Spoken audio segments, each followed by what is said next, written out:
Hello friends, அனைவருக்கும் வணக்கம். இன்றைக்கி ஆகஸ்ட் 14, 2026 ஆடிப்பூரம். ஆடிப்பூரம் பெண்களுக்கான ஒரு திருவிழான்னு சொல்லலாம்.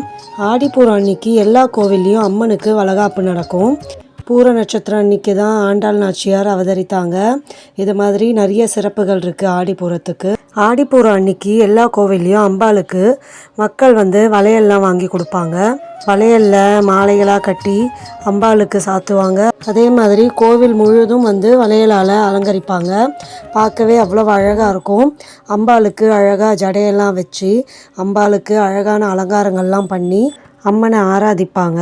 பெண்கள் தாய்மை அடைஞ்சதை ஒரு விழாவாக கொண்டாடுறது தான் சீமந்தம், வளைகாப்பு. இதெல்லாம் நம்ம எல்லாருக்குமே, இந்த உலகத்தில் இருக்க எல்லாருக்குமே தாய் அந்த அம்மன் இல்லையா? அதனால் அந்த அம்மனுக்கு இன்றைக்கி வளையல்லாம் அணிவிச்சு அவங்களுக்கு வளைகாப்பு செஞ்சு நம்ம அழகு பார்க்குறோம். அதே மாதிரி அம்பாளை அலங்கரித்து ஊஞ்சலில் வச்சு ஊஞ்சல் சேவையும் எல்லா கோவில்லையும் செய்வாங்க. அம்பாளை அலங்கரித்து ஊஞ்சலில் வச்சு ஊஞ்சலை மெதுவாக ஆட்டி அம்பாளுக்கு பாட்டெல்லாம் பாடி சில கோவில்களில் ஊஞ்சல் சேவையும் சிறப்பாக நடைபெறும். இன்னொரு முக்கியமான விஷயம் ஆடிப்பூரத்தில் என்னென்னா, அம்பாளோட மடியில் பச்சை பயிறு கட்டுவாங்க. முளை கட்டிய பச்சை பயிறு முதல் நாளே ஊற வச்ச பச்சை பயிறு முளை விட்டுடும். அந்த முளை விட்ட பச்சை பயிரை ஆடிப்பூரத்தன்னைக்கு அம்பாளோட மடியில் ஒரு துணியில் வச்சு கட்டி அதை அம்பாளோட புடவைக்குள்ளே வச்சு அந்த மடியில் கட்டுவாங்க. இது வளைகாப்பு நடத்தும் எல்லா அம்மனுக்கும் இந்த மாதிரி செய்வாங்க.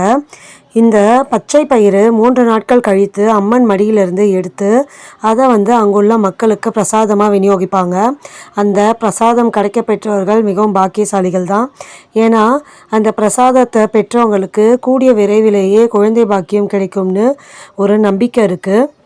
புதிதாக திருமணமானவர்கள், குழந்தை பாக்கியத்துக்கு தாமதமானவர்கள், இவங்கெல்லாம் கண்டிப்பாக இந்த பச்சை பயிறு பிரசாதமாக கிடச்சா அவங்க கண்டிப்பாக அதை வாங்கி சாப்பிடுங்க.